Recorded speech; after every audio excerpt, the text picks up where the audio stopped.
Happy Wednesday, everybody. Happy Lacrosse Goalie Wednesday. Man, lots of great stuff going on today. Hope it is all good where you are in the world. Can't wait till this election is over. I don't care who you're voting for. I just want it to be over, right? Over. So get out and vote. And yeah, I just want it to be over, right? So, it is a great day today. It is we got good stuff going on here. I've got an echo in my ear. I'm gonna try to fix that. We are efforting. We're gonna get Jim Beardmore on today, so hopefully I'm waiting to see him click in here. I've got like 12 screens open here just to make sure that happens. Yeah, so wherever you are in the world, I hope things are good. You hope you're safe. Hope is yeah, we're good stuff going on. So couple things. Adam Heller, good to see you. Jonathan Redford's in, good to see you.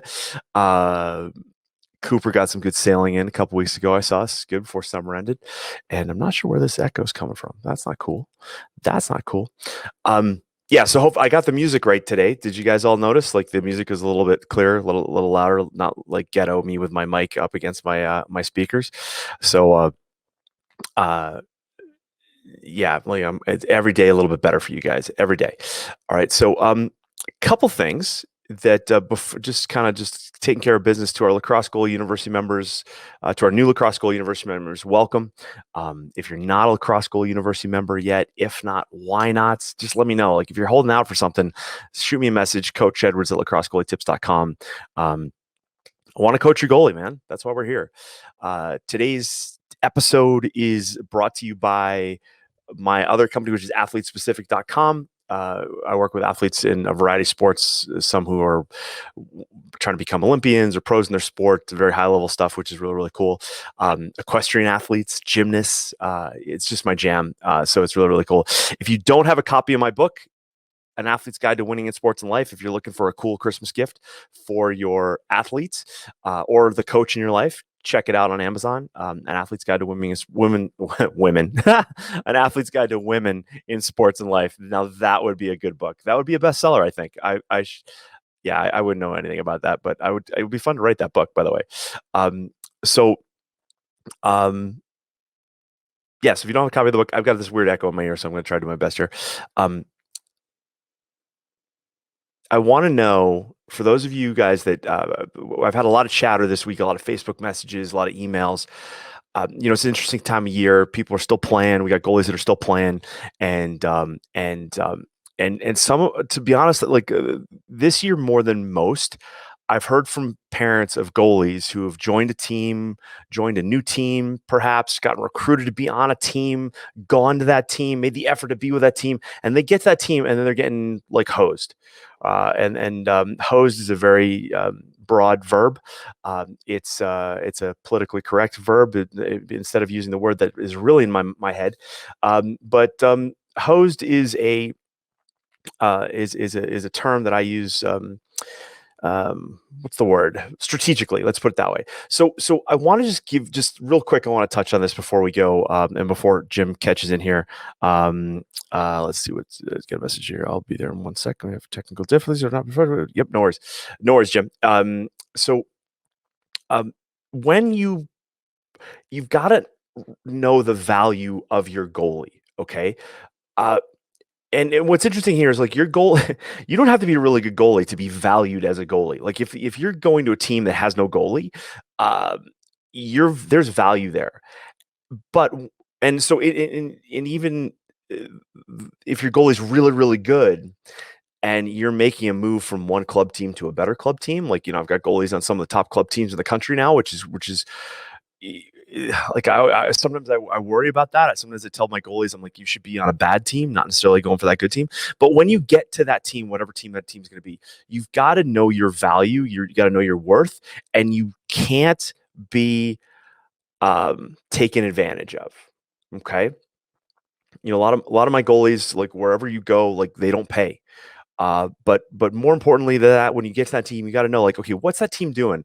Like, do they value the goalies? Like, what are you guys doing for communication? What are you guys doing for clears? Like, be prepared when you get there, and when you show up, expect Jim and I may touch on this today, but club lacrosse is a different beast. It's not like for those of us that played in high school. Um, you can't equate your club experience to your high school experience. You are paying for a product, right? You are, and it goes both ways. Like it's not all like one way or the other, but the idea is that I tell coaches now, you are not in the coaching business at the club level. You are in the customer service business. And as parents of goalies, you've got to go and know that one, what you're getting into, what it's what you're getting sold, basically.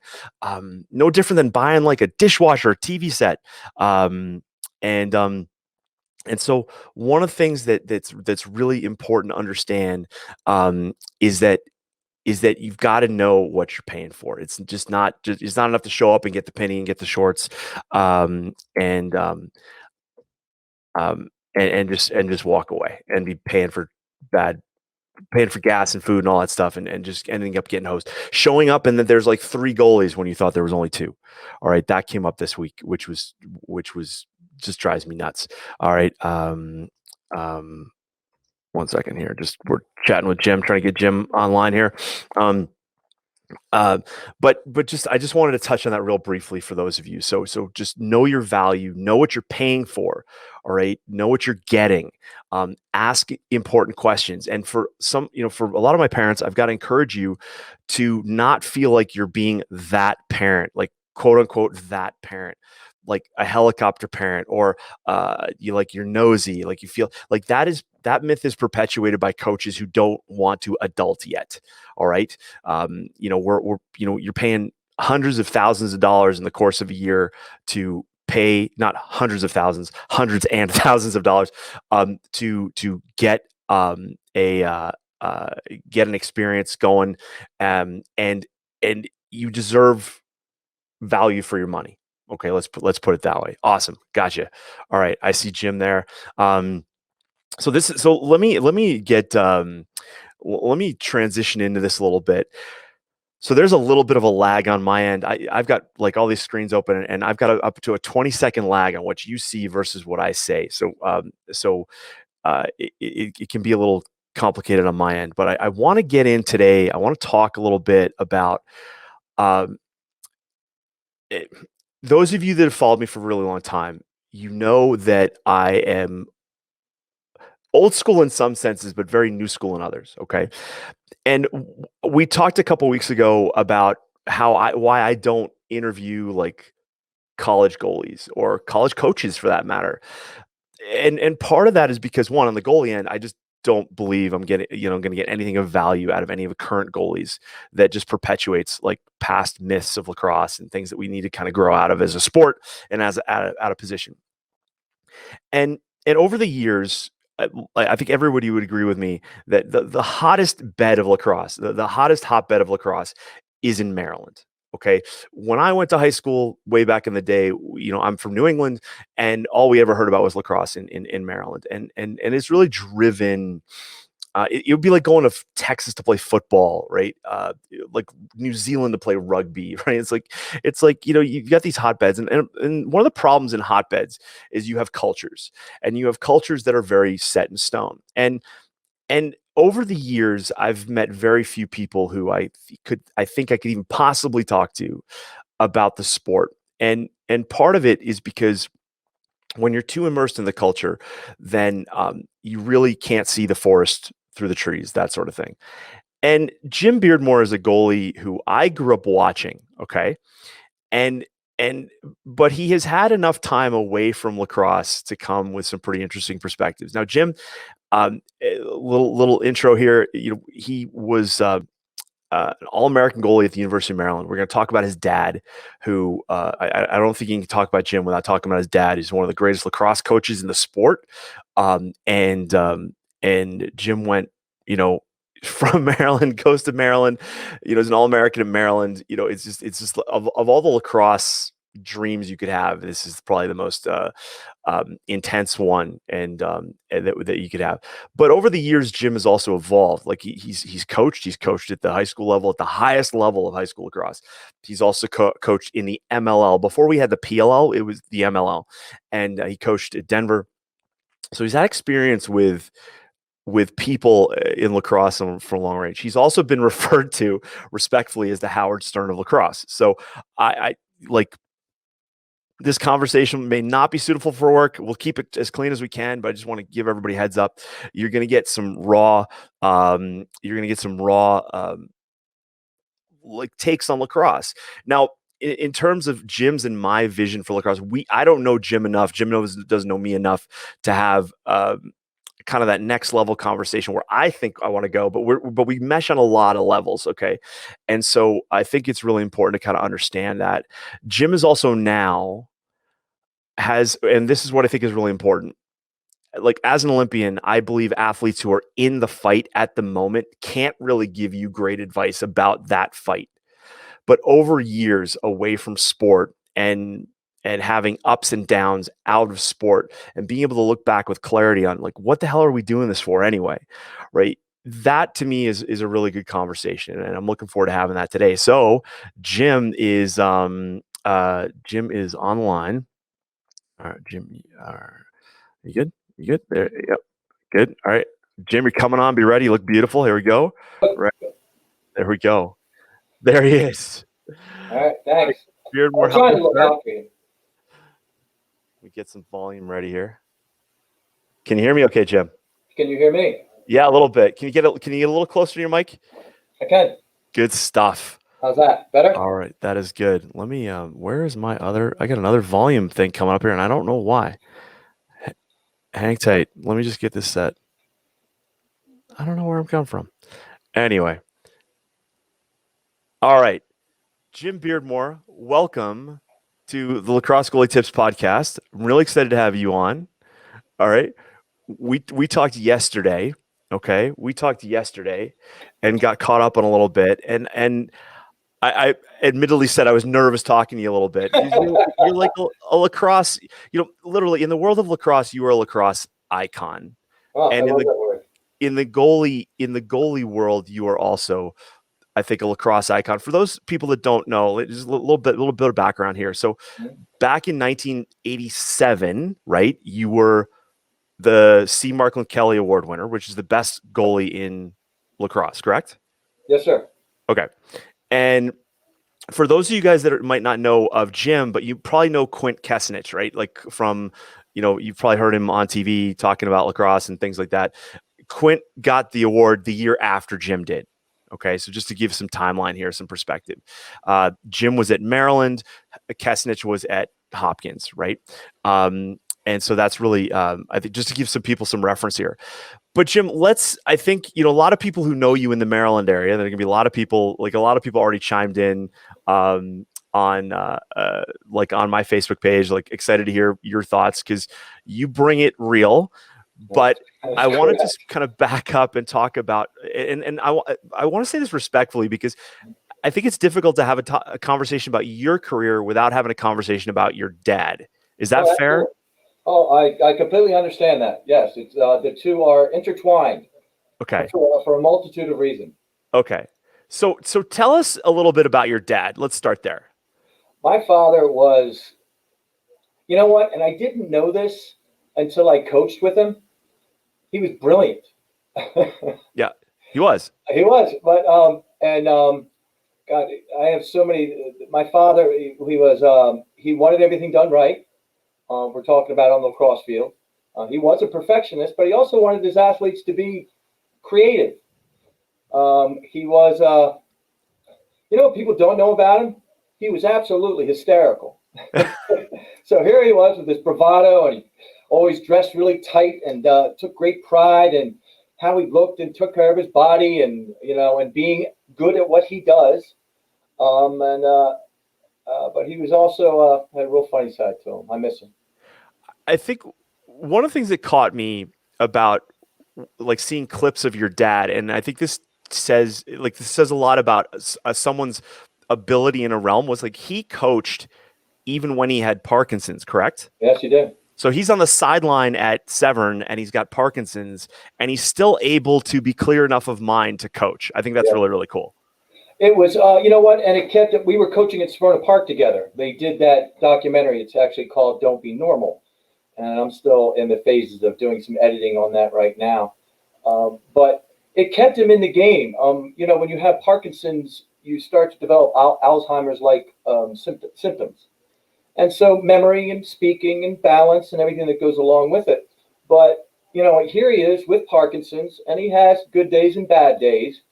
And I'll never forget one of the times we were getting ready for the state championship, and I told all the coaches, I don't want any changes. No changes. We're firing on all pistons are going. We are peaking at the right time. We are a very dangerous team to play against. Nothing new. So I take the defense down one end. He takes the offense down to the other. This is his last year coaching. We've gotten back to the state championship. And I look down there, and he's doing something. I don't really know the offense, but I recognize when I see something I've never seen before. And I go walking down there, and I go, "Hey, Dad." What are you doing? I actually said, "What the hell are you doing, man?" And I thought we decided no changes. He goes, "I'm not changing the offense. I'm just finishing it." Finishing it. Right. So he knew that when you make it to this stage, all the teams have seen your formations. They've seen your offense. It was just the natural progression of the offense. Yeah. So now it's going to progress. The other teams are going to see it. They've scouted you. And now it's going to morph into something that they've never seen before. And it's not changing the offense. It's just finishing it. And I took a deep breath, and I said, "Fair enough," and turned and walked. Fair enough. Wow, that's brilliant. So even with Parkinson's, yes. Your dad, so how long had your dad been coaching lacrosse in Maryland? Like when you were, was he coaching before you were born? He was coaching at Severn School. Right. So he coached at Severn School and then went to Hobart, and then he went to UVA, and then he ended up Maryland in 1969 and was the head coach there until 79. So, and winning 2 national championships and doing all kinds of innovative. Not only was he a motivator, he was an innovator as well. Yeah. That's pretty cool. And I think what's kind of cool about today's conversation, Jim, is like a lot of people are going to hear this. They know not of the history of lacrosse, right? Yeah. Like, it's just they're getting, for all of you like listening, like, your kids are in the thick of it. For those, even for those of us, like, I'm 48, that went to high school, like lacrosse is a very different beast now, but still within Maryland, within Baltimore, it is as thick as it's ever been, right? Oh, yeah. If not thicker, because it's now we have this layer of club lacrosse that makes it competitive, extra competitive, right? But I want people to understand, like, you're, for reference, like, you were a kid that grew up with a mentor, like a dad, who was at the pinnacle of that, like immersive lacrosse experience. You can't get any more than that, right? I think it'd be like, growing up in the household of like Phil Jackson of basketball, right? It was absolutely like that. I mean, when you mention football, you think Vince Lombardi. When you mention my father, he's up there.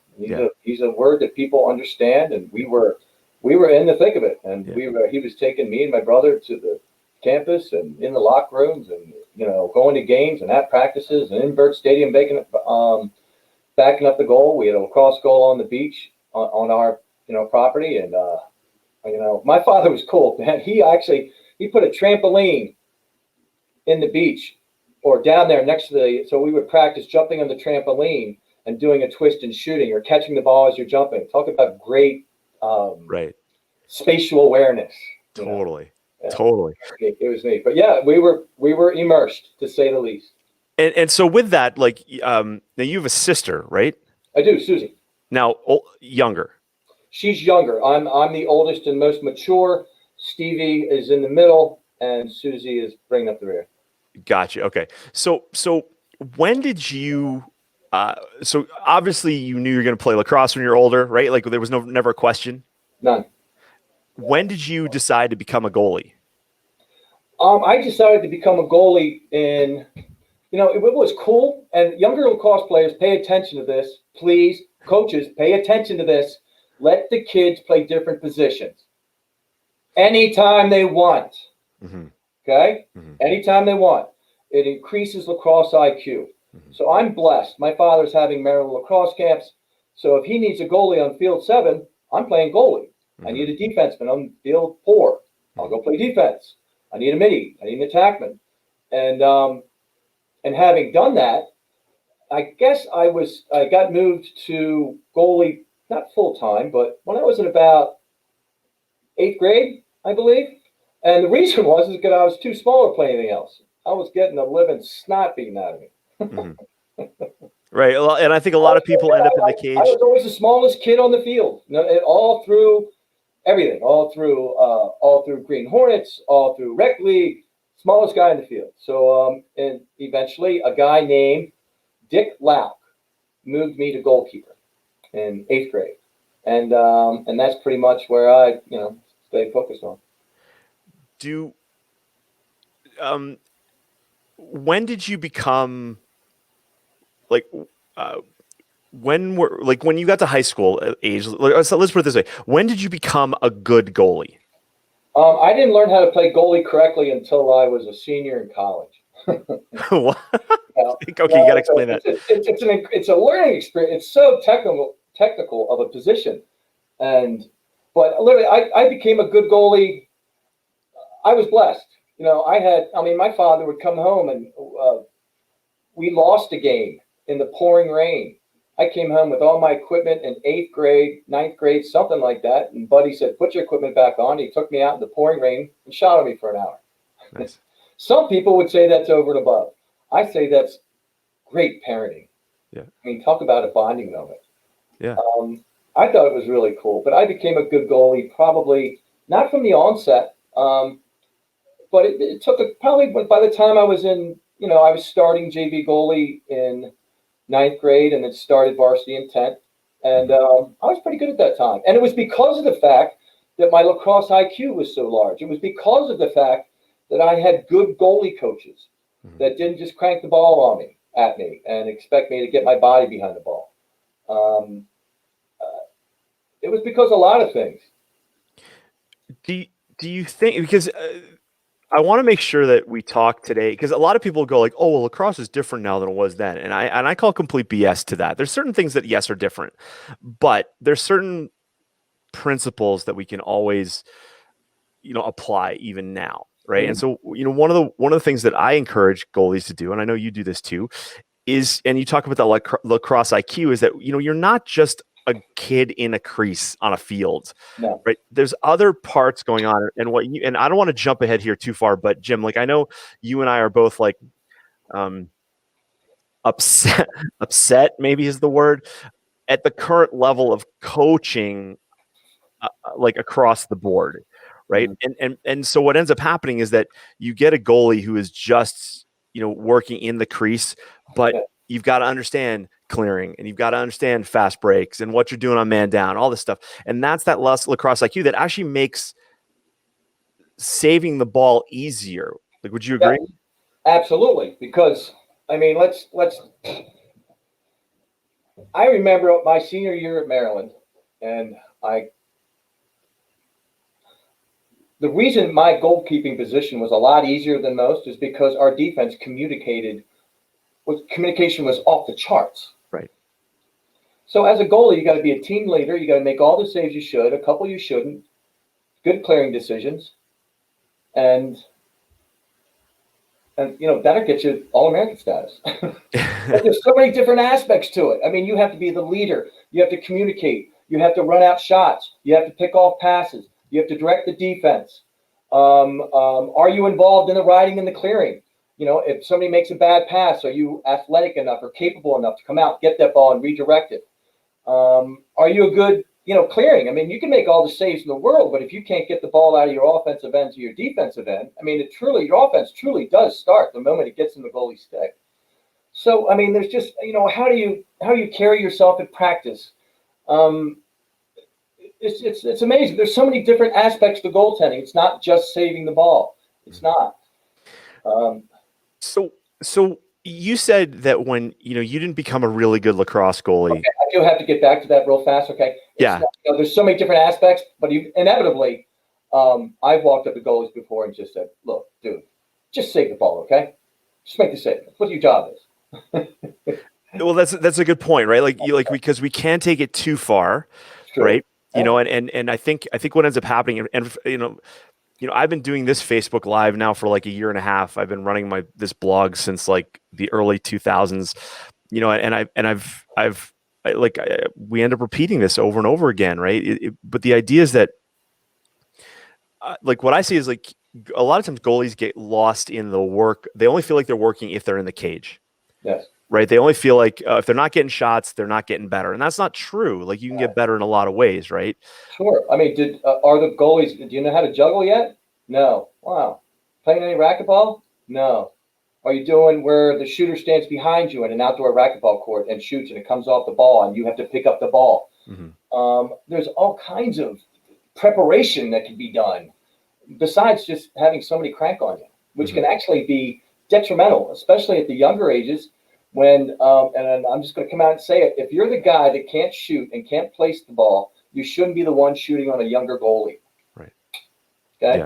I'm just saying. Okay. You just can't start whipping the ball at a goalie. And getting shots and making saves is good, but how are you making those saves? Are you controlling the ball? Are you getting your body behind it? Are you giving up rebounds? Or there's a right way and a wrong way to make the save. Now I want. Save is a save, but I want to start. Well, that's a good point. So save is a save, and I want to touch on that, but I want to share the story. I want you to share the story because my audience is going to get a laugh out of this, right? Because they know, like, I'm a big proponent of protection for goalies. Okay, sure. and we talked about this yesterday, but I am like. We both agree that there's probably a point where a kid doesn't show like that they're going to be a really great goalie, but I believe that we're beating kids out of the sport at a very young age unnecessarily because of a culture of not enough protection for lacrosse goalies. But I want you to share the story of your dad and the chest protector. Can you share that with us? I will. So I'm in 10th grade, and we're playing Gilman, which is a very good team back then. They're still a very good team today. Right. And we're going up there to play them, and my father suggested that I play without my chest protector. Hold up, freeze. Yes. I just need to clarify this. Everybody, Jim's dad told him to not play with his chest protector. Okay. I want to emphasize that. Okay. Continue. Sorry. No problem. Because for a level of confidence, I can save anything. And it doesn't give rebounds. I get hit in the chest and it doesn't give a rebound. And plus, he taught me a style of play that the ball comes at my chest, catch it. Catch it with your stick. We'll talk about the rigidity of today's goalies and another thing. But I took off my chest protector. And from that point on, I never wore one in games. I wore one in practice. But in games, no. And I liked the freedom. It did give me a certain level of confidence. Again, we talk about the bravado as, I can save any shot taken on me. My father was, I'm pretty sure if a parent went out there and told a student athlete today to do that, they could get in some trouble. Or somebody would say something. Somebody would say something to him. But my father, he pushed me, and I'm thankful for that. Do you? I was trying to remember this, but you graduated in 87. I don't think the chest protector rule came in. So 88. It was okay. It was the end of it. It was the end of the 80s. Okay. I'm almost positive. I could be wrong, but I remember we were going into a game, and Coach Adele and my goalie coach at the time, Kevin O'Leary, they were having a talk. They go, "What happens if the other team finds out and makes Jimmy wear a chest protector? Is that going to mess with my head in the opposite direction?" Right.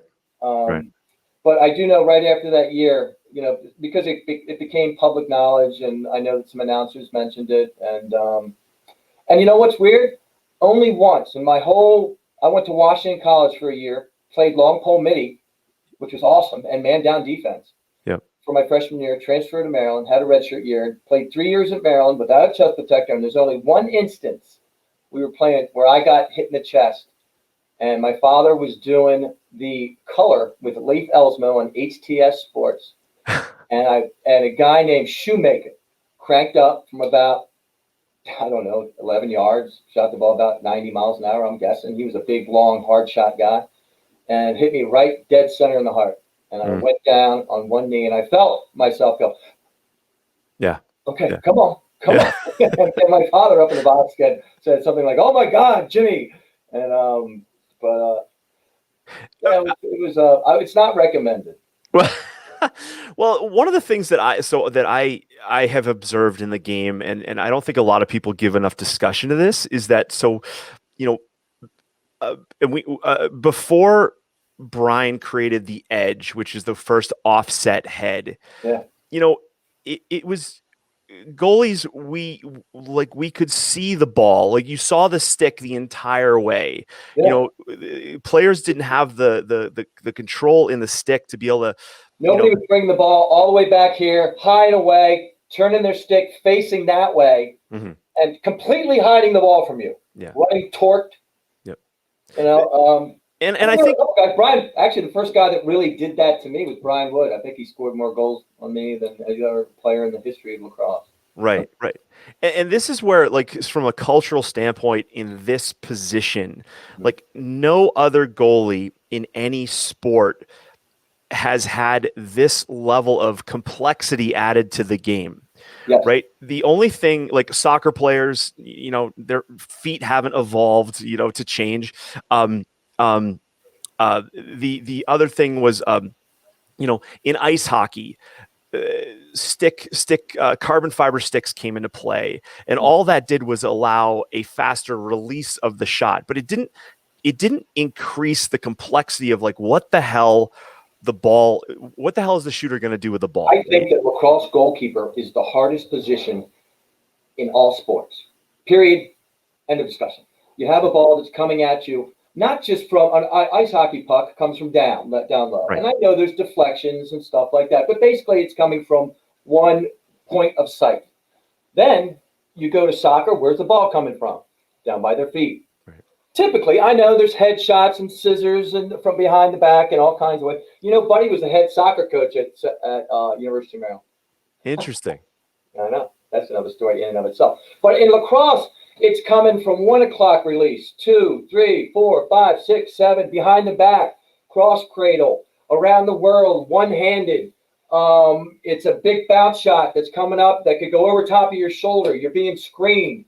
I mean, and they're hiding the ball from you. Mm-hmm. So I honestly believe that being a lacrosse goaltender is the hardest position to get good at. Mm-hmm. In all sports. Mm-hmm. I'd love to have that argument with anybody that is willing to step up to the plate. Yeah, but because so for a lot of the parents that tune into me every week, and some I work with their kids, and I share with them this idea, and a lot of times for those parents, like, they're sitting on the sideline going, like, oh my God, this is really, like, this is hard, because what happens is you can have a kid. Because of technology in sticks and pockets and things like that, you can have a young goalie, 10, 11, 12 years old, who is in the cage, and their skill level is not commensurate with the pace of a ball coming from a similar age kid. So just to clarify that, right? Like, you can have a 12-year-old kid who can rifle the ball, right? Not necessarily with accuracy, but that 12-year-old goalie, more often than not, is not yet physically able to see the ball, know where it's going, and then move in front of it to make a good save, right? You can walk out to a field and see one 12-year-old who is 50 pounds heavier, or 40, whatever. Yeah. Kids are big nowadays, and then it's amazing. So you have these, big, strong kids. I mean, letting the ball rip. Yeah. And a lot of times you see, I work with a young man who's he's a late bloomer. He's developing slowly physically. I know that happens. Mm-hmm. And yeah, I mean, they're just not, from a physiological standpoint, aren't really developed enough to save a shot that's going, 50, 60 miles an hour or whatever. When you,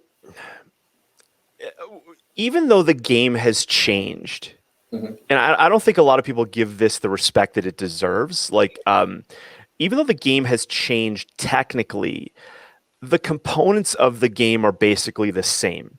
And for a lacrosse goalie, like it always boils down to you got to see the ball, you got to know where it's going, and you got to move in front of it. When you were in college, right, going into that senior year, all right. So I posted, actually, I've got a ticker going at the bottom of the screen here for anybody. There's a great video on YouTube. It says before there was Brett Queener, there was Jim Beardmore, right? So if you watch that clip, you'll get an idea of how Jim played, and you played in a style that I fell in love with because, and I'll share this story. People haven't heard me tell this story, but when I was in high school, there wasn't a lot of lacrosse on TV. Okay. And we had New England Sports Network, Nesson, that would play games every once in a while. And thank God we had a VHS recorder. And I remember getting my mom telling me that, like, looking through the TV guide, for those of you guys who remember the TV guide, that there was a lacrosse game coming up. And I recorded this game, and it was the Maryland Lacrosse Club, right, playing Long Island. Long Island Lacrosse Club at Johns Hopkins. I remember that. Right. So I wore out that tape. Like, I literally, like, I watched that tape so much, and you were on the Maryland Lacrosse Club. And then, and we both agreed on this yesterday. And I don't want us to sound like two old farts here saying this, but that was some of the best lacrosse and some of the best lacrosse players I think that have ever played the game. I'd be willing to say that on that field that night, that 10 on our side, 10 on their side, of the best lacrosse players in the nation. Mm-hmm. I have no problem making that statement. I mean, if we rattled down the list, you couldn't have gone to watch better lacrosse players anywhere, because there's no pro leagues at this point, and that's all the hotbed up there, Long Island. That's those guys, and us down here in Baltimore, and yeah, it was a heck of a game. What I wanted to talk about, though, and what I wanted to kind of share with our listeners today, and whoever sees this video down the road, is what can we take from that type of lacrosse and talk about, like, what's maybe lacking in today's teaching of the game, and then trying to bring it maybe to a lacrosse goalie specific angle. You're noticing that game that both teams are looking for 6-on-5, 5v4, 4v3, 3v2. Both teams are looking to attack the cage quickly. We're not running substitutions every time we get and we're trying to manufacture fast breaks. Mm-hmm. Mm. You will see in that game that the goalies are very active out of the cage. And not just me. I wish I could remember who was in the cage. I should totally know this. But both goalies are around the cage. Both goalies are picking off passes, getting loose balls, and pushing the ball upfield. You know what MLC practices? You know what we did all practice? Fast break drills, mm-hmm. unsettled. Mm-hmm. And we were constantly, we didn't want the defense to set up in their slide packages. We wanted to keep the ball moving. And I'm telling you, from a goalie standpoint, when you're playing lacrosse like that, that's the scariest team in the world to play. Because you don't have time to set up. We're just running in the hole, and all of a sudden, they're not taking stupid shots, but they do this: pass, pick, pop, replace, overload, shoot, cut. Pass, pick, pop, replace, overload, shoot, cut. Mm-hmm. The same terms in basketball. Right. But that's how we're playing. And today's game is kind of overcoached. And I learned this from my father, because he coached that style play that you saw in that game. He wanted to teach the boys how to play lacrosse, and come game day, just let them play. Mm-hmm. I'll never forget that. We were sitting next to each other, and I can't remember what game it was. And it was a tight game. I believe it was tied. And we get the ball, and we're running it up, and I go, "Do you want a timeout?" And he said, without even missing a beat, and without looking at me as he's looking at the field, shaking, he said, "Let him play." Mm-hmm. I was like, "Oh, wow." It's like, if you've ever seen that movie Secretariat, when Secretariat's winning the last lap, they turn to Penny Chenery in the stands, and she's like, I just got a chill saying that. "Let him run, Ronnie. Let him run." Yeah, It's one of my family's favorite movies. So one of the things that I tell my goalies that I coach is this idea, and this is at any age. So as you want it's not just about saving the ball. It's not just about you versus the shooter in that moment. It's about making a shooter have indecision, right? So because there's more than just like accepting that they're shooting the ball and you got to save it. Part of it is like putting the doubt in their head. Sure. And I think the best compliment to a goalie is when the other team's coaching boys or girls, men or women, turns to their team and goes, "Listen, when you shoot on this goalie, you better take a good shot because we don't want that goalie making a clean save because it's coming right back down our throats." Right? That is lost 100% in today's I would say it's lost 100%, but it's very much not coached. Do you know what? They're even. Oh my gosh! Yeah, we can. This is going to be fun. Pump the ball at the cage with the screen. Make the goalie make a save. Yeah. But as a goalie, from my standpoint, make a shooter be a shooter. My positioning is going to be such that you're not going to score stick side hit, six side low, or the 5-hole. I'm going to make you be a good shooter. From the communication to my defense, do you want a team to shoot on your goalie? And the answer is everybody goes, no. You're like, no, yes. We want them to shoot from where we want them to shoot. Right. And as a goaltender, if you can get in the head, it's like making all the saves that you should. A couple you shouldn't, good clearing decisions, be a team leader. Those 4 things.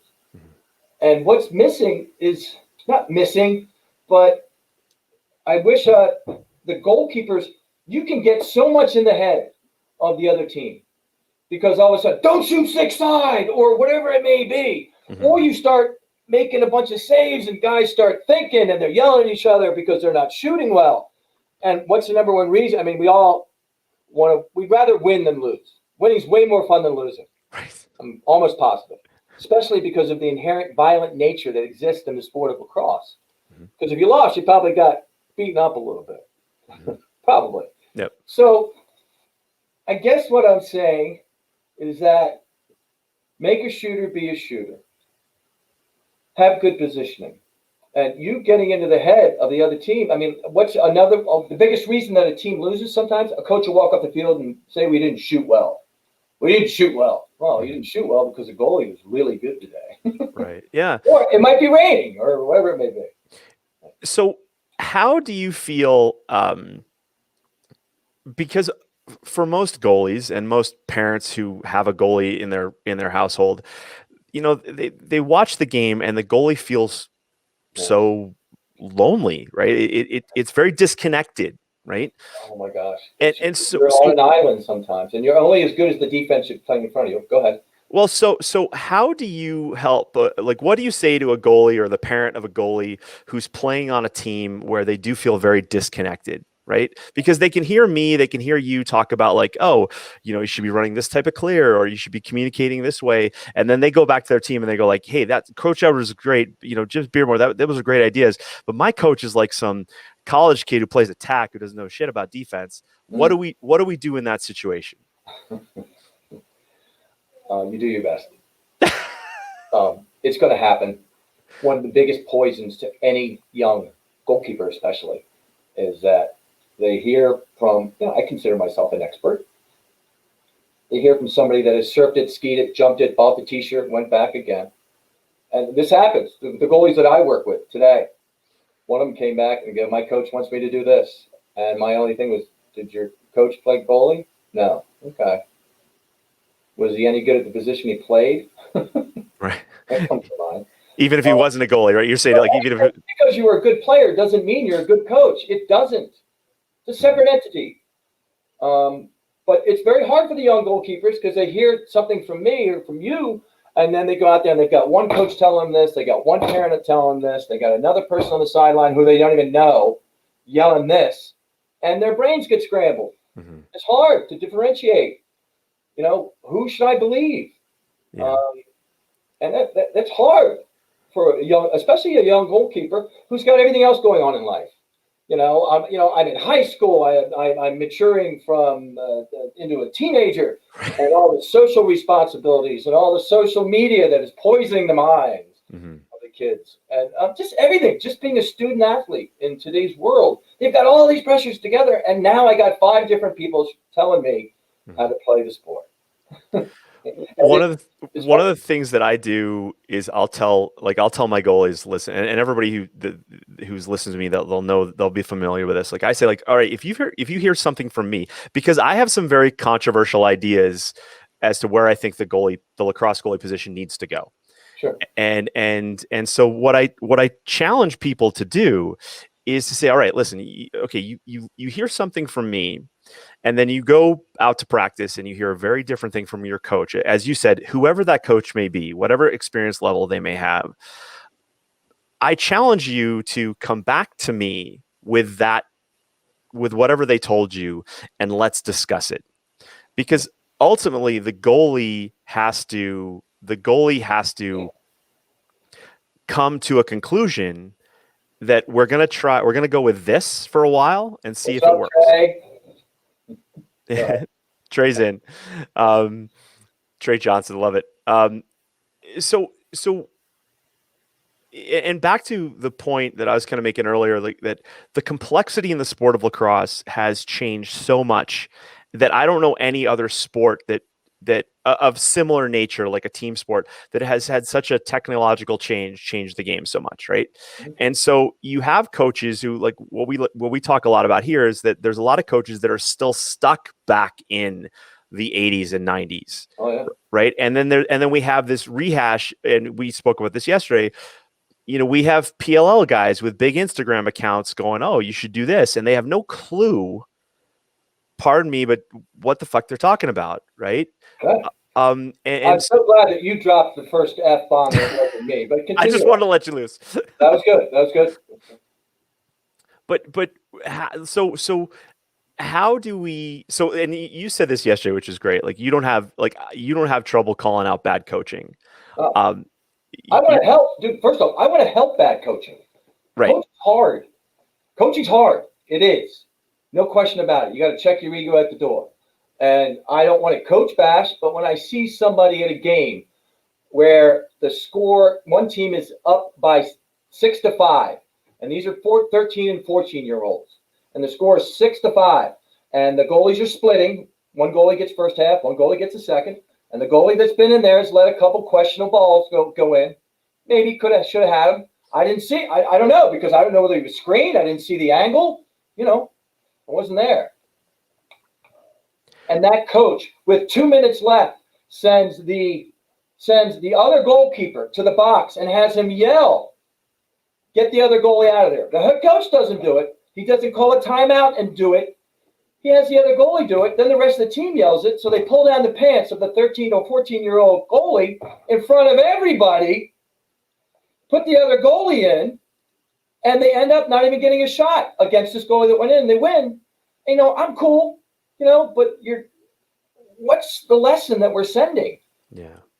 That's bad coaching. Okay. That's bad coaching. That's letting your ego get in the way. And that's concentrating more on winning the game. And you're taking a kid's ego, or his self-confidence, his self-worth, and throwing it. You're ripping his heart out in front of everybody just because you want to win the game. It's not about lacrosse to these young coaches. Lacrosse is just the avenue we use. But wow, that was a quick tirade, wasn't it? Well, I think what's important there is, like, we have people from California and Ohio and North Carolina and Florida listening, and I think what they will all share is, like, dang, like, we have those situations here, and Jim just relayed a story that has probably happened in a hotbed of lacrosse. Like you still have those issues. Over and over again. You know what? And I'm all about winning. Right. I mean, and preparation to win. But winning is just merely a byproduct of having good practice plans, well organized, by doing drills, using cones, because we're trying to keep spacing. Lacrosse is all about real estate. I actually went out to a practice And I want to go out, I'll observe you practice, I'll give you some drills, I'll show up and ask you what you would like me to help you with. And so I'm putting down cones because these kids need to know where to go in the drill that I'm simulating game circumstances in practice in the drill with movement and everything else. Nobody just standing around line. So I set up the cones, and he actually said this. I don't like to use cones because cones aren't used, and there's no cones on the field during the game. Now then, I understand that, but you know what? Last time I went to an NFL practice, and I trained NFL athletes, they had cones. I went to the Utah Jazz training camp when I was younger. They had cones. Hockey, they have cones, and yet you don't have cones. And your kids are 12 years old, and we're trying to teach them spacing.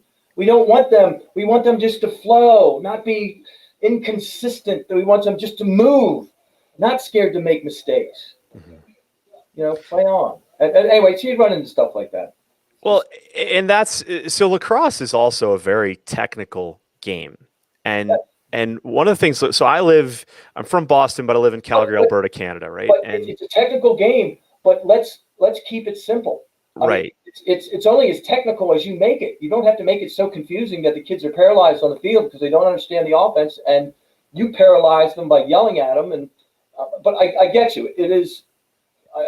I understand. I hear you. Well, one of the topics that comes up here in Alberta about box lacrosse, and I think this is important for everybody to understand, is that in the culture of box lacrosse in Canada, there's a conversation about how we don't have a hand-me-down distillation of lacrosse knowledge. Right. So like in British Columbia and in Ontario, you could say like, oh, my great grandfather played for the Adnaks, and then my dad played for them, and then and so on and so forth. And so what you have is lacrosse is expanded, and specifically for the lacrosse goalie position, is you have field lacrosse has exploded, and then you now have a coach who is starting a new program in a new town in a new state, and the parents on the sideline don't necessarily understand the game, so you just have this one point of contact between that coach and that team, and those players and individually those positions, defense, attack, midfield, goalie, whatever, like there's no weight of information, right? It's just this. It is very difficult, and so there's lots of cracks in those foundations. There's lots of poor coaching because it's hard to have a coach who can adjust their model for a better word, on how to coach a kid. And so what do you say to like the family that's got a goalie in a place where there's not good coaching? How do you survive a bad experience, right? How do you thrive in that situation as opposed to just survive? Well, the first thing you have to do is you have to get them good coaching. And if they're not getting it through the coach of the club organization that they're working with or the rec league organization they're working with, you need to find somebody, because goalie's a hard position, and if you're not getting the right coaching and you're not developing, it can be really, really severely, what's the right word here? Give me one. It can be damaging. It can make you not want to play sports. So you need to learn how to play it right, and you need to find somebody in your area, be it you or be it me down here where I'm at, where people come in and they ask us to mentor their young student athletes, how to be better goalkeepers, how to be a better teammate, what the actual game, how the game is played, with the tempo and the it's all about tempo. In golf swings, it's all about tempo in life. It's all about just kind of moving forward. And it's when you look back on how you played the game, okay, what aspects of your game would work today? They would work today as far as I think that today's goalkeepers, I see a save percentage of 54 and everybody's happy. Right. That bothers me. I think a 54% save percentage sucks. I think that if you just say, wow, the other team just shoots so well, they shoot so hard, I can't make more saves. I think you can. I think that aspects of my game I was float and flow. Wasn't extended with my arms out like this. I didn't have a big wide stance where I'm sitting on my heels. I was on the balls of my feet. I made the saves with my core. It's the core that makes the saves.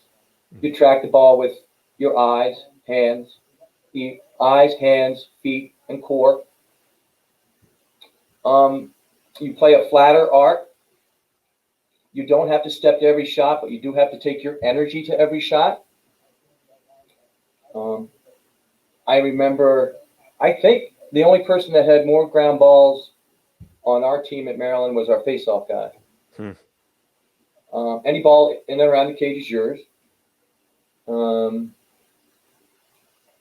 I think my game would fit quite well into it. I mean, and I understand that, they shoot harder nowadays because of the equipment.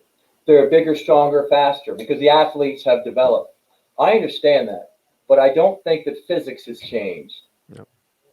And a lot of these people, when just charging the ball, and I see it all the time, charging the ball, if you decrease the distance from that shooter to you, and the ball's going 100 miles an hour, and I take one big lunge or one big step, as the ball is getting to me, I close the distance and the ball accelerates.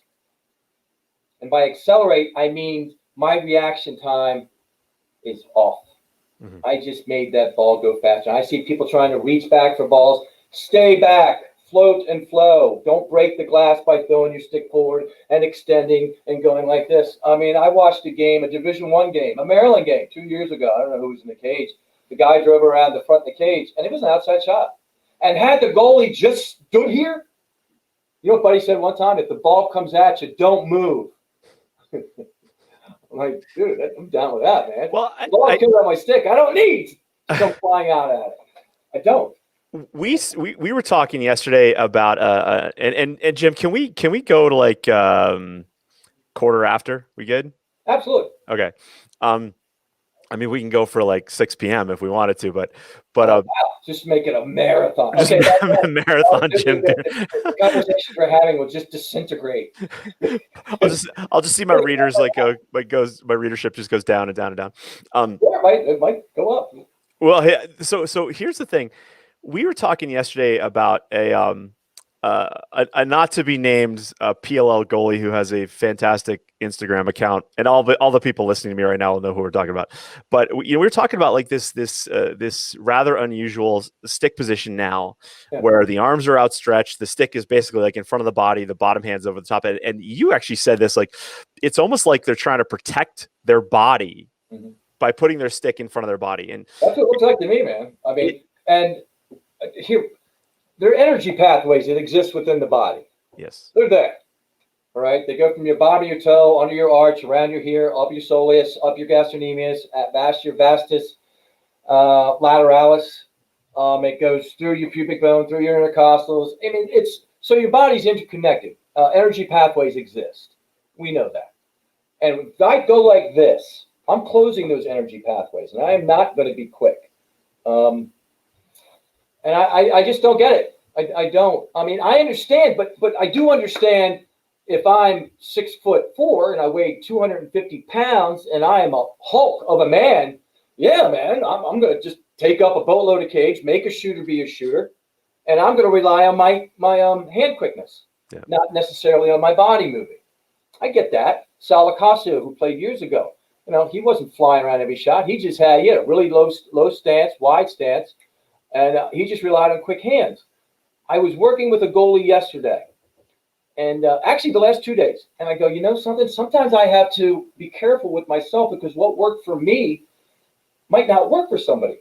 Mm-hmm. But I do have to you have to be in an athletic stance. You have to be on the balls in your feet, not in your heels. You have to let your core move. I have to float my stick. I have to not have a death grip on the pole. Mm-hmm. My arms can't be extended because if they're extended, I don't have anywhere to go. I have nowhere to go from here. Yeah. And if I'm back, now I have somewhere to go. Now I can initiate the movement as I float and flow and see the ball. But you make minor changes. You have certain things that we have to have. And then it's up to every goalie depending upon their body type, their level of athleticism. Some guys are a baiter. Doc at Maryland, awesome goalie, but he was out of position every time someone shot. But Right. but his style of play worked for him. Yeah. And it worked really well for him as well. And what we like to You say have was, to have your style of play. I mean, I can't go out there and go, okay, take off your chest protector, hold your stick down here, and just kind of float it around hip level. Get your body behind each shot, try to catch the ball, and if nobody's open, sprint down the other end of the field and shoot or try to get an assist. If there's any loose balls around the cage, come out and get those too. You have to realize what you're working with. And coaches have to realize that. There's no set. I mean, there's parameters we try to follow. But, yeah. Well, that's very true. And that there are, it's like a bell curve, right? Like there's those parameters in the middle of that curve that we're kind of teaching towards, but we are respectful that there are, if you're like super tall, like if you're 6'3", your top hand's coming down lower than it would go on a goalie who's like 5'6", right? And boys typically are a little stronger than the girls are at younger ages, so they can do certain things that the girls can't at that same age, right? And people might call that sexist, but I'm like, well, wait a second. It's just physics and geometry, and that's it, right? That's what we're doing. And so we got a question here for you. It goes, it says, "Hey Jim, who's the best goalie you ever saw, and why is it Salicasio?" Well, I didn't say he was the best goalie I ever saw. I just thought he was extremely good. I know that he was on the world team a couple of times. I know that he didn't give very many rebounds. But he's not going to sprint out of the cage and run out a shot. He's not going to run field and create an offense. He's not going to get loose balls. He's going to pick off some passes. Right. But the best goalie I ever saw play, best goalkeeping demonstration best high school goalie I ever saw was Mike Gavazzi, who played for me at Stern Park. Mm-hmm. Damn, he was good. I mean, he was real good. Mm-hmm. Best Maryland goalie, I know Doc was really good. He played on the world team. Love watching him play. Everybody has their different strengths. The best goalkeeper at their style. It's like Eddie Van Halen's the best guitarist in his style of play. So you can't say he's the best guitarist ever, because then you got to deal with Jimi Hendrix and Eric Clapton and Frusciante for the Chili Peppers. So that's an interesting question. There's so many really good ones. I mean, Larry Quinn for Johns Hopkins was awesome. Mm-hmm. But if you shot straight at his head, if you found his weakness, you could score on him. Right. You shoot his head. Right. Here's going to save if you go for corners. But if you shoot his head, it's going to go right by his ear. So I know you're laughing at that. But, No. What I'm laughing at is that so one, there's a lot of people listening right now who don't know who the hell any of those goalies are, which is a shame. Sure. These are, I'm old, 57 years old. So, But people ask me this question too, and I go, well, wait a second. So I believe that we haven't yet seen the best lacrosse goalie for today's current game. Okay. No. I just don't believe that goalies, I think goalies are missing a lot because they're underprotected. I believe there's some style issues and technique issues that need to change to maximize a goalie's like base save, what I call base save potential. And so comparing, it's not like we're comparing quarterbacks, right? The game of lacrosse has changed so much that we need to kind of be wary of that. And what I tell everybody is that the lacrosse goalie of the future is the one that's playing in your backyard right now. Yes. Right. They have the potential to be better than what's gone before. Right. And so I think that's really important for people to understand. And then I think that that a lot of the goaltending position has been stifled in a lot of ways by bad coaching. And I'm very vocal about like the current level of coaching, as I know you are, because I think that we're stifling a generation of lacrosse goalies right now because of social media. Mm-hmm. Because of Instagram, because of camps that are perpetuating this, like, oh, hey, this kid came to my camp, and they're basically taking credit. And then other kids just basically parrot what they see. And and I don't think it works. Like I don't think it's going to work. So one person knows all the goalies. That's good. I can't tell who that is, but who is that wrote that? I know them all. But you make a good point. Those principles still apply. Like the goalie who can make the save and then be mobile out of the cage and be a threat. Start an offense and be a threat and all those things. I think those are always staples. Will never go away. Do you know much about like the Olympic format that's coming up? Lacrosse wise? Yeah. No. Enlighten me. Okay, good. We don't have to talk about that because I don't like it. I think it's I don't like it. So we won't go there. What so you currently are you coach in the Maryland area, like let me back up here. So you coached at the pro level, you coached at the MLL, and Trevor Tierney was your goalie when you were at Denver, correct? Yes, he was. We spoke briefly yesterday because I had a conversation with Trevor a couple of years ago about the damage he took as a goalie and the beating he took as a goalie. Can we talk a little bit about that? Because I don't think the style of play, you don't have to take that beating.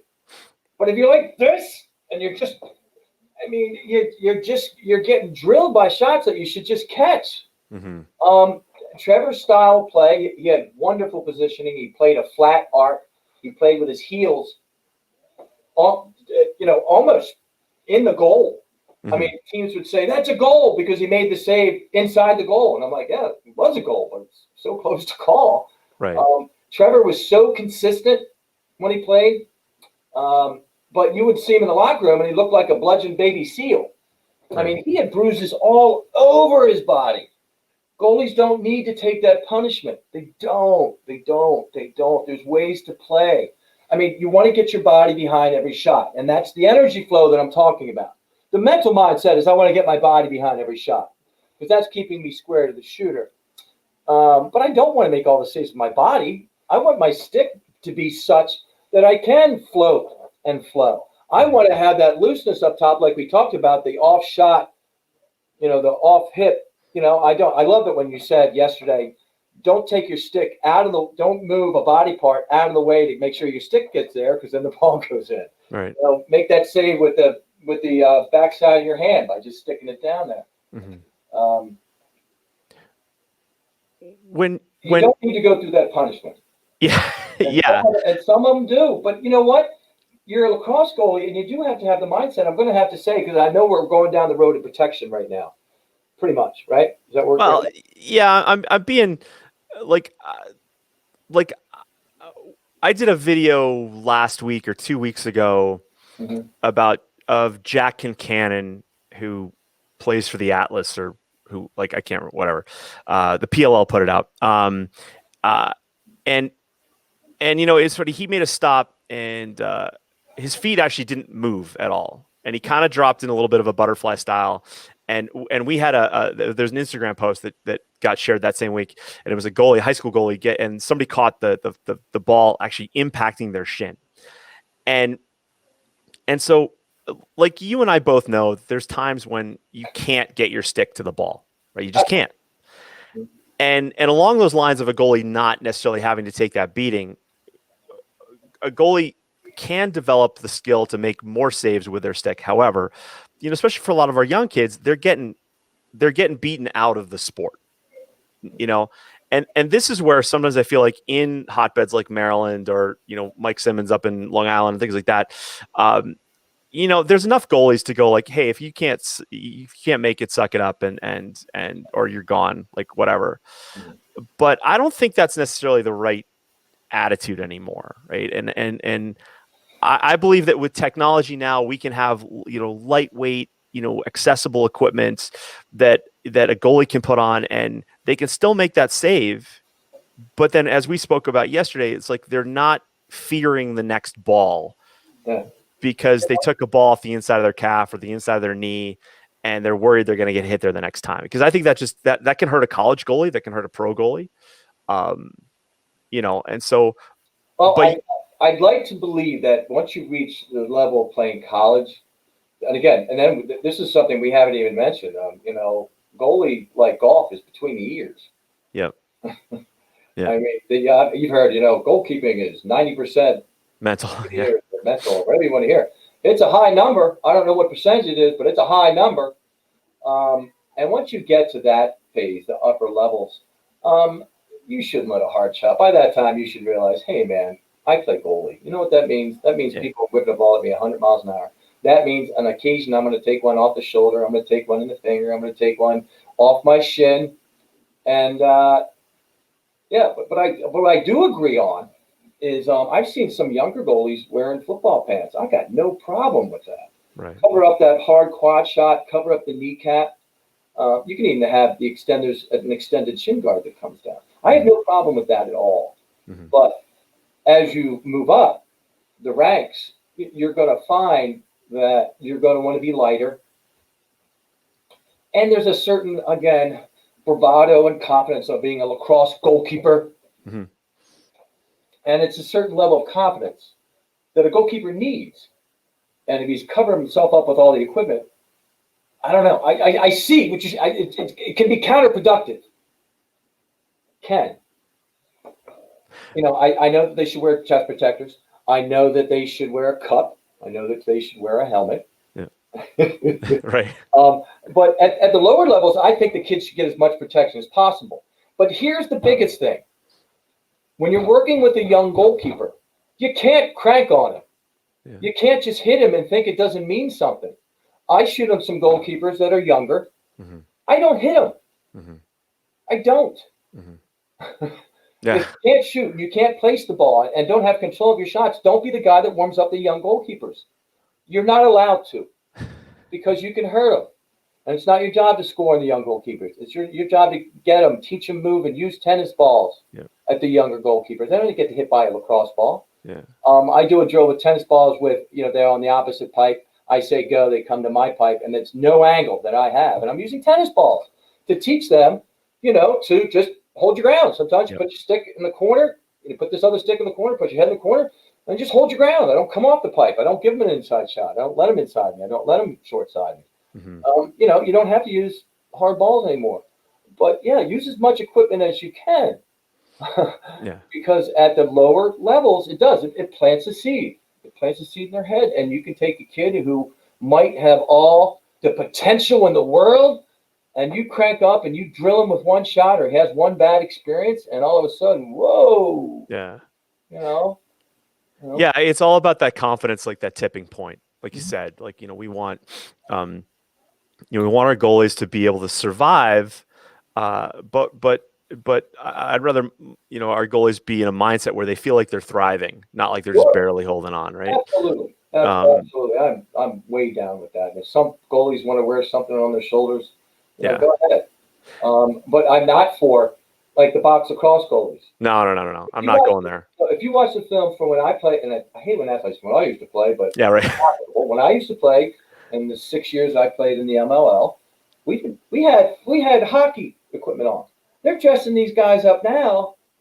I mean, they used to say that when I played box lacrosse, they said, you're wearing so much equipment it doesn't hurt. I'm like, not true. Not true. That's not true. There's a highlight reel. It's called Mayhem, Lacrosse, MILL Mayhem, in 1990, and it's hysterical to watch. But yeah, dude, nowadays they have. I can't see them putting them in all that equipment. No. Because you do, lacrosse was created. You have to get back to the history. Why was it created? Well, lacrosse was created because two tribes have a discrepancy, and instead of you killing 20 of my warriors and me killing 20 of yours, let's have a lacrosse game. That way, only 5 people are going to die.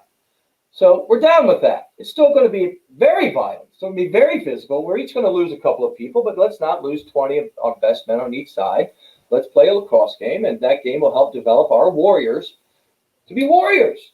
It's a training for war. So there's a certain inherent violent nature to the sport, and we like it like that. And I find it very sad that they're taking it away.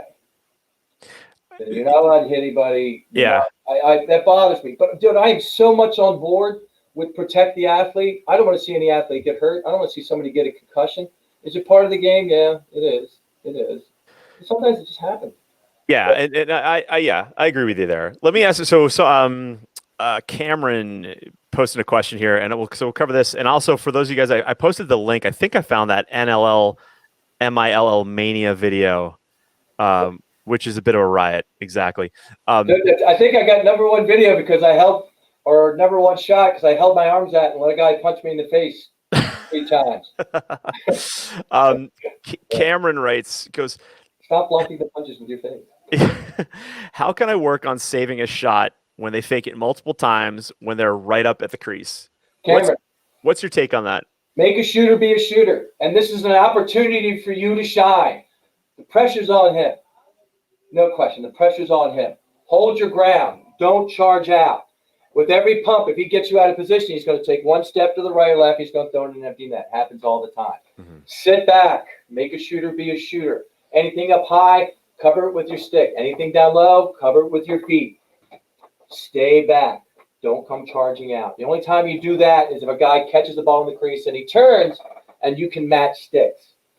That's cool. That's cool. But remember, man, have fun with it. It's just a great opportunity. It's a momentum changer. You make that big save, maybe goes, ah! If he scores, he was supposed to score anyway. He had you one-on-one. Yeah. So don't make it easy for him. Stay back. Make a shooter be a shooter. Hold your ground. Mm-hmm. Let him choke. And, a lot of times they throw it right in your stick. You just hold your ground. You're not just waving. And you can't take every fake, And remember, a lot of times it's just shoulder fakes. So hold your ground as long as you can. Be patient. Let the energy build within. And right when that shot goes, you explode and you commit to your motion. And you make a lot of saves like that. You're going to dig it. It's a lot of fun playing goalie like that. So tell us a little bit about Be the Best, and tell us a little bit about what you're doing now and how people can get a hold of you. Like, so if you're in I'll put your Instagram is at jbeardy1, mm-hmm. and I'll just put that in the comments right here. So yeah, tell us a little bit about what you're doing now. Okay, this is cool. This is wicked cool, actually. My brother, Steve, who's he's definitely the brains of the outfit. Married, has 2 girls, beautiful family. So he gets the trademark. He and I have the trademark, but he's the one that did all the road work to be the best. Yep. It's ours. So we're taking it, and we're not sure what direction, but what it is I do speaking engagements where I'll go and speak to a team, a high school team. I spoke to the University of Maryland, and I talked way more about life than I did about lacrosse. Yeah. And I I have to recognize my audience.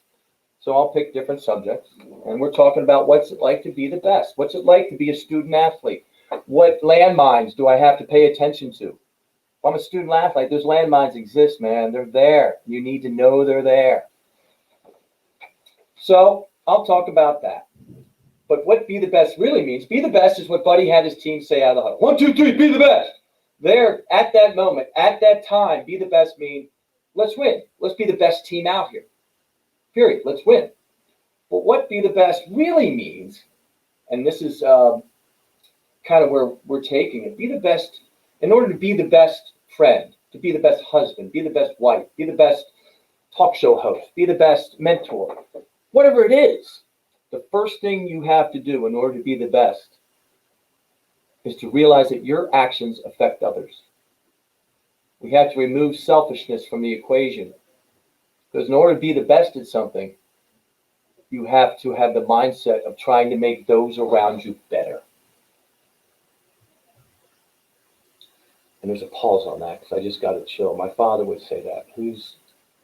I want to get players on my team that will concentrate on making other players better. I want to have people involved at my place of business that makes the other employees better. I think that's really cool. I think more people should do that and have that focus. So that's where we're going with the Be the Best. So we're talking about speaking engagements. We're talking about, they did a documentary on my and Buddy talking together. Mm-hmm. Coaching together in 2006. And my father has since passed away. But I have 140 hours that I'm currently editing. So I put a bunch of those clips on the Instagram. Yep. And when it comes out, it's actually called Don't Be Normal, the Jimmy Beardmore story. I didn't name it. Okay, it's not me. It's what they came up with. Okay, And I believe me, it's a lot of me walking around. It's hours and hours of, but it's cool because I have some things on camera with my father that are just priceless. You've got like, and you see them. Go to the Instagram account and watch a couple of the clips because I'm putting them up there. I was watching him. I was watching him yesterday after we talked, and I was shocked at how much video you have from that time, like that time in your life. Like that's like the 70s, right? That's like the easy. No, but no, I'm talking like, we all have like cameras on our phones now, and back then, like to get video was not easy, right? Oh yeah, back 2006, and I was okay. It wasn't that old. I'm sorry. It was back from 06. I apologize.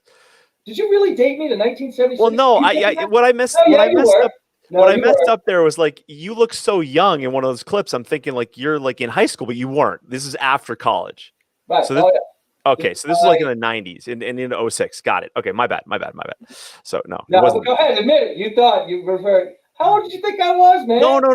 Bag carpets and listen to Steve Miller and. The thing that's really interesting when I watch those clips, and for those of you that are kind of fans of like sport and high school sport and just the intensity that goes around sport, like you could have taken the clips of you guys on the sideline as coaches, as son and dad and buddies and friends coaching, and put that in any like other sport on that sideline in a really passionate area. Yes. Like it doesn't change. And I don't want to go too deep here because we could go talk for hours on it, but the idea of like coaching is inherently, it's tough. It's difficult conversations. It's trying to get kids to be the best, and that could come. That's uncomfortable, right? And as parents, sometimes people look at that and go like, "Oh my God, they're nuts. Those guys are crazy." Yeah. But in reality, it's this, it's the core message is always the same, right? We just want more out of our kids than they feel like they can get out of themselves, and every student athlete that I've worked with, and like kids that I mentor now, across the board, every parent, across the board, 100%. I just want my kid to play with more confidence. Mm-hmm. I just want my child. Kid, whatever. I want my son and or daughter to play with more confidence. And I want them to use the confidence that they gain through playing sports as a springboard to be successful in other areas of their life. It's not about lacrosse, man. It's not.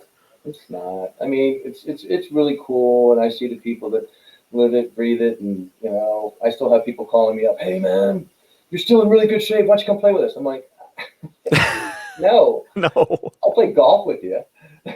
Right. More game, man. No, exactly. That whole lacrosse culture, which is. Jim, listen, man, this is awesome. Like I'm so happy to have connected with you. I told you yesterday, like I haven't interviewed people for this because, to be honest, I feel like there's not a lot of quality thinking about this sport. I just don't think there's enough. Just enough distance from the sport to really look at it in a quality way.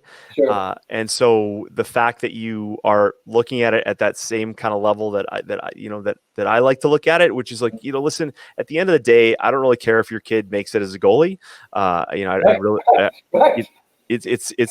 And we can talk about that. And like, in terms of sometimes like the mentality to be like a world-class D1 athlete is not necessarily a quality you want to take with you for the rest of your life, right? I made that mistake.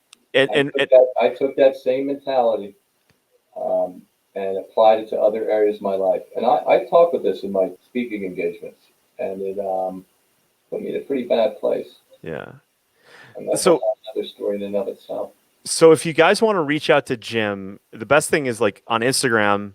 So jbeardy1. Beardy. I put the link in the comments. It's on YouTube. It's on Facebook in like 4 spots, whatever. And any other way for people to get in touch with you? Email JMS Beardmore at Gmail. I'll put that JMS Beardmore at Gmail. I'll put that in the comments as well. And I'm hoping Trey Johnson calls me because I think it's the same Trey Johnson that played for the Washington Redskins and went to Temple. I think so. And he said I got to go back here because he said my son is a goalie. My son is playing goalie. I need to get at you. So there you go. Well, I'm totally gonna Trey. You're in, dude. Let's make this thing happen. I That's can't awesome. wait to see you. Hey, do you remember the house party that we went to? Remember? Huh? I'm pretty sure I was the only white guy there, man. You made me feel safe. So listen up, It was guys. really cool. Listen, He's Jim. a good man and a heck of an athlete. Yeah, that's a hell of a name there. Jim, thanks so much. Okay, this is fantastic. I really appreciate it. If you for every you guys hearing this, please leave us a like on Facebook and on YouTube. Please subscribe. If you're listening to the podcast on iTunes, please subscribe. And if you want to reach out, and if you've got a guest, like for people listening to this, if you've got a guest who you think is somebody that would be kind of worthy of this type of conversation, shoot me an email, coachedwards@lacrossegoalietips.com, and we'll see if we can kind of arrange something for future calls. But Jim, one more thing, shameless self-promotion. My father wrote something. It's called To Be a Champion, and it's 7 character traits that all athletes have to have. We want you to be creative. We want you to play the guitar. We want you to be an artist. We want you to, it's not about sports. They're cool and everything, but I want you to be, there's a lot of stuff out there that's really cool. But I teach that as well to any athletes that I'm mentoring or speaking with. that's fantastic. That's it, man. That's Am I awesome. going to get invited back at one point? Maybe. Yeah, like you know what? Let's plan for something, and as things in the lacrosse world kind of evolve, let's do this, and I think it was a lot of fun. So people could send us some feedback, and maybe we could talk. We got some other topics to talk about in the future for sure, and that'll be awesome. So Jim, this was great, man. Really appreciate it. All the love in the world, man. I'll be the best. Got the bands. All right, guys. And for mental health awareness, the blue. You man, dude. Awesome. Keep Thanks, rocking. man. All right. So everybody listen, thank you for watching. Thank you for listening. As I mentioned, please leave us a like, leave us a comment. Be sure to share this with somebody. If you're in the Maryland area where Jim is, by all means, reach out. But even if you're in around that area, reach out. This is great. So, and like I said, if you got somebody else you want to, you'd like me to interview in the future, let me know. Right. But it's got to be a high quality conversation like this one was. And, or else I just don't know if it's worth everybody's time. All right, guys, have a great week. Talk to you soon. Bye now.